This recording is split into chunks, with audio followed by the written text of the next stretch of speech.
Well, we talked about those tri-state gas prices reaching rarefied air at the top of the hour, and Kentucky transportation officials are now planning for a future with more electric vehicles on the road. They're working on a statewide plan to build up its infrastructure. Eyewitness News' Mike Pickett has more on what that could involve.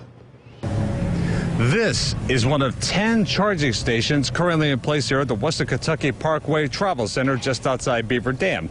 The state transportation officials are working to improve the infrastructure for electric vehicles, which include putting more of these in place. There's all kinds of car manufacturers that's coming out with electrics now. Some electric vehicle drivers say they don't have too many problems charging up while on the road. The only places that I found I've had to wait any at all was in Nashville, just about 10 minutes to get into a charge spot, but they're usually not crowded either. Kentucky transportation officials are working on the state's electric vehicle infrastructure deployment plan, part of a national plan to provide accessible charging for all EV drivers by the year 2030.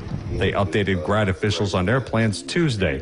Kentucky's plan currently involves having all state interstates and parkways as key corridors and placing charging stations about 50 miles apart along those roads. These would, again, just be the public ones. Then once you start to see those, people will start buying cars, and then private industry will jump in. You think they'll jump in at some point. Kentucky transportation officials say they're figuring out ways to best contract for infrastructure upgrades.